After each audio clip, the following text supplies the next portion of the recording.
मसीह का मधुर नाम में नमस्कार दोस्तों। आज सीखेंगे हम रविवार का पालन कैसे शुरू हुआ।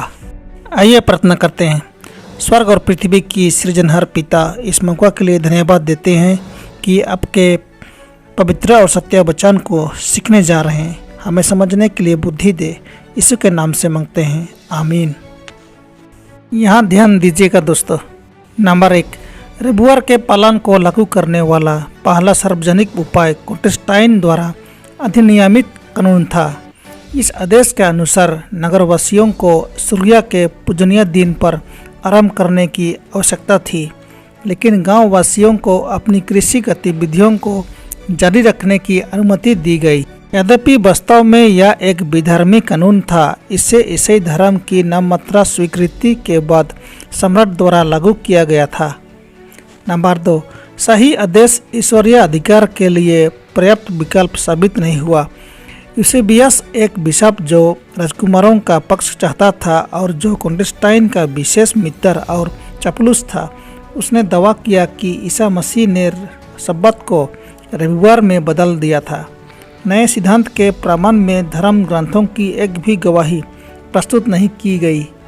यूसेबियस स्वयं अनजाने में इसकी मिथ्याता को स्वीकार करता है और परिवर्तन के वास्तविक लेखकों की ओर इशारा करता है।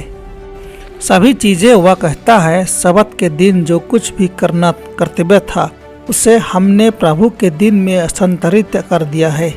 R Cox, sabbath laws and sabbath duties, 1853, page 538। Great controversy 574 का 2। नंबर 3, जैसे जैसे पोप पद मजबूती से स्थापित होता गया, रविवार के उत्थान का कार्य जारी रखा गया। कुछ समय तक लोग चर्च न जाकर कृषि सांस्कृतिक श्रम में लगे रहते थे और 7वें दिन को अभी भी सब्त के रूप में माना जाता था। लेकिन धीरे धीरे एक परिवर्तन प्रभावी हुआ। पवित्र पद पर बैठे लोगों को रविवार को किसी भी नागरिक विवाद में निर्णय देने से मना किया गया था। इसके तुरंत बाद सभी व्यक्तियों को, चाहे वे किसी भी पद के हों, सामान्य श्रम से दूर रहने का आदेश दिया गया। स्वतंत्र लोगों के लिए जुर्माना और नौकरों के मामले में कोड़े लगाने का प्रावधान किया गया। बाद में यह आदेश दिया गया कि अमीर लोगों को उनकी आधी संपत्ति के नुकसान की सजा दी जानी चाहिए और अंत की यदि वे आप भी जिद पर अड़े हैं तो उन्हें गुलाम बना लिया जाना चाहिए। निम्न वर्गों को सतत निर्वसन सहना पड़ा। द ग्रेट कंट्रोवर्सी 574 का 3। नंबर 4, रविवार पालन के लिए शास्त्रीय प्राधिकार का अभाव कोई बड़ी शर्मिंदगी का विषय नहीं था। लोगों ने सूर्य के दिन का सम्मान करने के लिए यहोवा की सकारात्मक घोषणा, 7वां दिन तेरे यहोवा परमेश्वर का विश्राम दिन है, को दरकिनार करने के अपने शिक्षकों के अधिकार पर सवाल उठाया। निर्गमन 20 का 10 में। बाइबल गवाही की कमी को पूरा करने के लिए अन्य उपाय आवश्यक थे। रविवार का एक उत्साही वकील, जिसने 12वीं शताब्दी के अंत में इंग्लैंड के चर्चों का दौरा किया था और उसके प्रयास इतने निरर्थक थे कि वह एक सीजन के लिए देश से चला गया और अपनी शिक्षाओं को लागू करने के लिए कुछ साधनों की तलाश में इधर उधर भटकने लगा। जब वह वापस लौटा तो कमी पूरी हो गई और उसके बाद के परिश्रम में उसे अधिक सफलता मिली।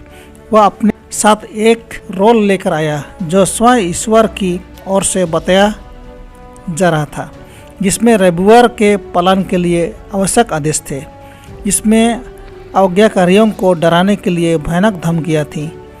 यह बहुमूल्य दस्तावेज नकली थी, क्योंकि यह जिस संस्था का समर्थन करता है उसके बारे में कहा जाता है कि वह स्वर्ग से गिर गया था, लेकिन वास्तव में रोम का पोपियो महल ही वह स्रोत था जहां से यह आगे बढ़ा। धोखाधड़ी और चर्च की शक्ति और समृद्धि को आगे बढ़ाने के लिए जालसाजी को हर युग में पोप पदानुक्रम द्वारा वैध माना गया है। द ग्रेट कंट्रोवर्सी 576 का 1।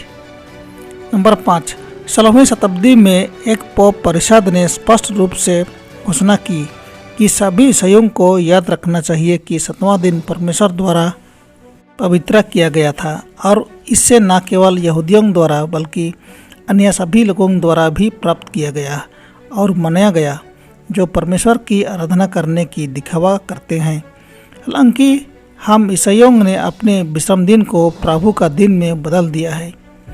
Moral dialogues on the Lord's Day, paragraph 281 और 282। जो लोग ईश्वरीय कानून के साथ छेड़छाड़ कर रहे वे अपने क्रिया के चरित्र से अनजान नहीं थे। वे जानबूझकर स्वयं को ईश्वर से ऊपर स्थापित कर रहे थे। द ग्रेट कंट्रोवर्सी 577 का 2। परमेश्वर आप सबों को आशीष दे। आमीन।